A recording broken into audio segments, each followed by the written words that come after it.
Assalamualaikum warahmatullahi wabarakatuh. Perkenalkan, saya Suci Anggraini dengan NIM F1C221018 dari Program Studi Matematika Fakultas Sains dan Teknologi Universitas Jambi. Di sini, saya akan membahas materi mengenai metabolisme. Apa sih metabolisme itu? Metabolisme merupakan serangkaian peristiwa reaksi-reaksi kimia yang berlangsung dalam sel makhluk hidup. Metabolisme terbagi menjadi dua, yaitu katabolisme dan anabolisme. Nah, sekarang kita akan membahas katabolisme terlebih dahulu. Katabolisme merupakan proses penguraian senyawa kompleks menjadi senyawa yang lebih sederhana. Tujuan dari katabolisme yaitu untuk menghasilkan energi. Contoh dari proses katabolisme yaitu respirasi. Respirasi terbagi menjadi dua. Yang pertama, respirasi aerob, dan yang kedua, respirasi anaerob.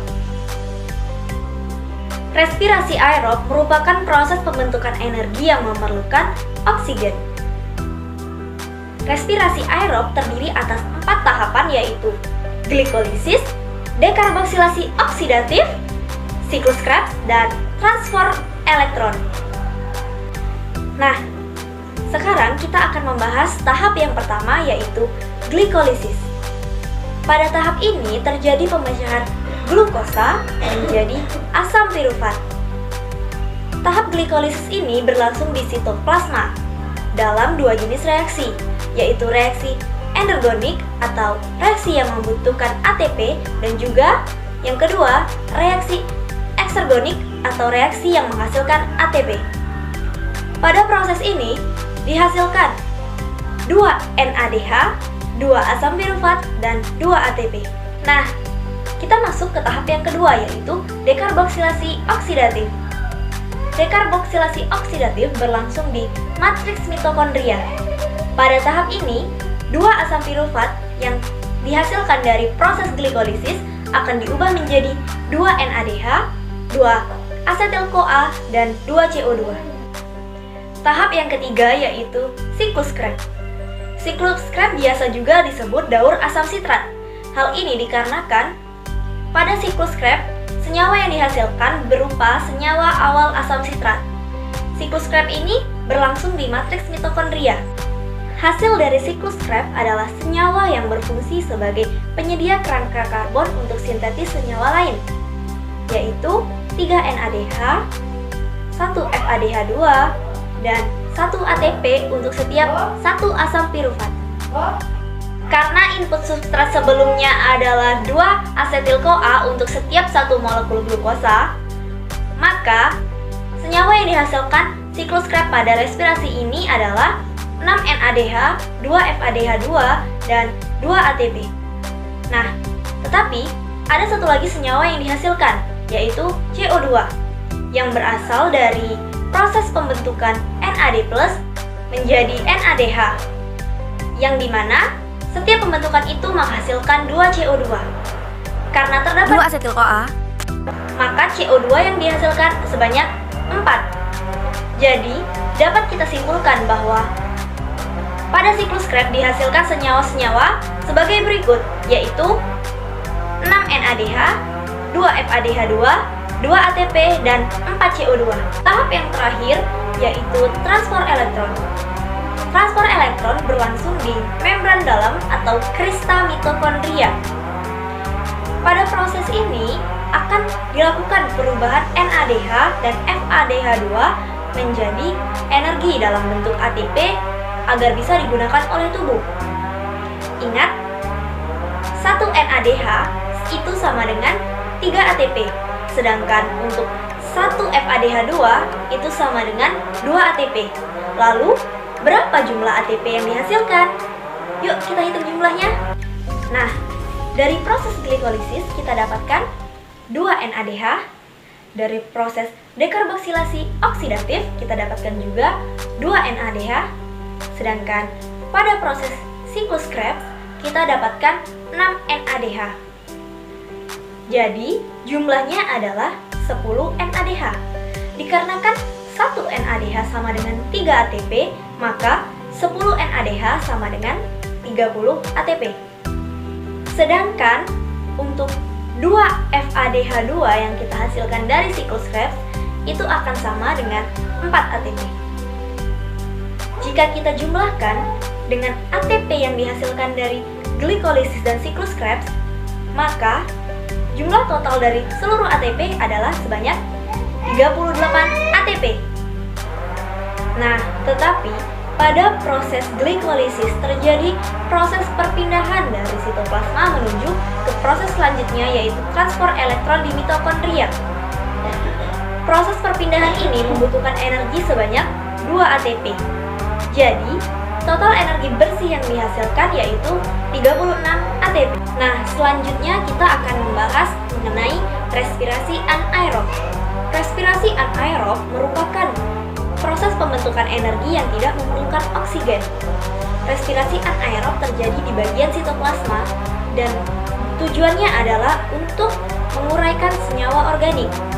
Respirasi anaerob menghasilkan energi yang terhitung jumlahnya lebih kecil, yaitu hanya 2 ATP.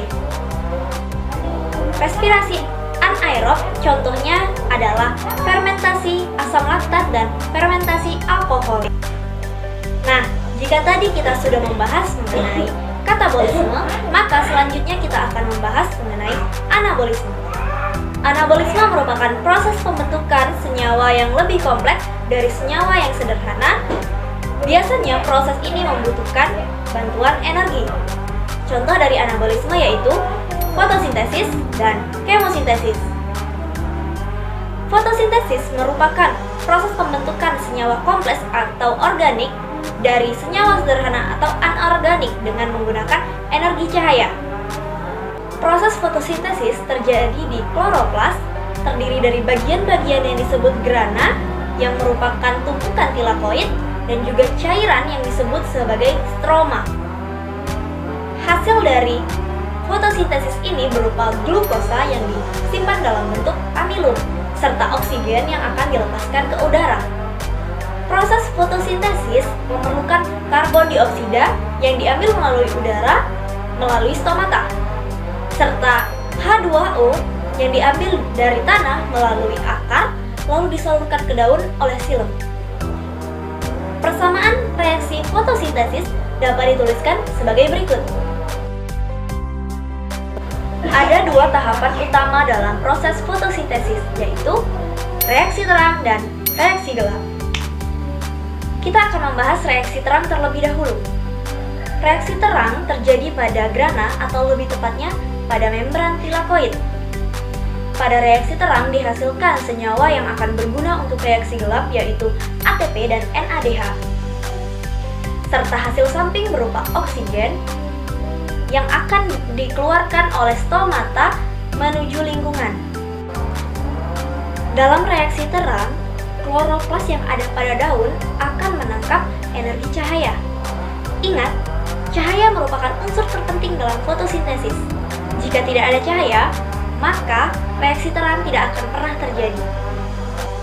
Nah, energi yang tadi ditangkap oleh kloroplas akan digunakan untuk mentransfer elektron yang dipakai dalam proses pembentukan NADP menjadi NADPH. Selain itu, reaksi terang ini juga melibatkan pemecahan molekul air atau fotolisis air menjadi ion H+ dan oksigen. Ion H+ akan digunakan dalam pembentukan energi, sedangkan oksigen akan dikeluarkan oleh stomata menuju ke lingkungan. Tahap yang kedua yaitu reaksi gelap, atau biasa disebut siklus Kelvin-Benson. Reaksi gelap merupakan kelanjutan dari reaksi terang. Tujuan utama reaksi ini yaitu untuk menghasilkan glukosa dengan cara mengikat CO2 atau karbon dioksida. Sesuai dengan namanya, reaksi gelap tidak membutuhkan energi cahaya secara langsung. Meskipun begitu, bukan berarti reaksi ini tidak akan terjadi jika ada cahaya. Asalkan senyawa-senyawa yang dihasilkan pada reaksi sebelumnya yaitu ATP dan NADPH tersedia, maka reaksi ini akan terus berlangsung. Reaksi gelap terdiri atas 3 tahapan yaitu tahap fiksasi karbon, tahap reduksi, dan juga tahap regenerasi. kita akan membahas tahap yang pertama, yaitu tahap fiksasi karbon. Pada tahap ini, karbon dioksida akan diikat oleh enzim Rubisco untuk digabungkan dengan RUBP. Selanjutnya, akan dihasilkan ikatan karbon labil yang akan segera memecah menjadi 3-fosfogliserat atau PGA.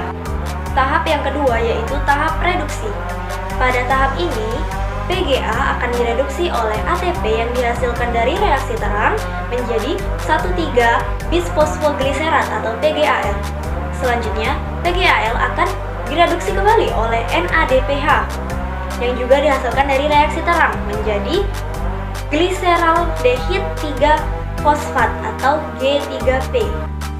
Pada tahap yang ketiga yaitu tahap regenerasi, G3P yang dihasilkan dari tahap kedua akan dibawa untuk membentuk glukosa dan sebagian besarnya lagi akan kembali untuk membentuk RUBP dengan bantuan ATP.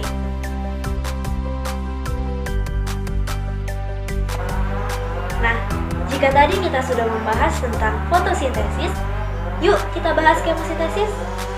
Kemosintesis merupakan proses pembentukan senyawa kompleks dari senyawa sederhana dengan bantuan energi kimia yang ada di alam. Contoh dari proses kemosintesis yaitu proses nitrifikasi. Proses nitrifikasi merupakan proses pengubahan amilum menjadi nitrit, kemudian nitrit akan diubah menjadi nitrat dalam proses kemosintesis. Nah, itu tadi pembahasan yang dapat saya sampaikan mengenai metabolisme. Mohon maaf jika terdalam penjelasan saya terdapat kekurangan ataupun kesalahan.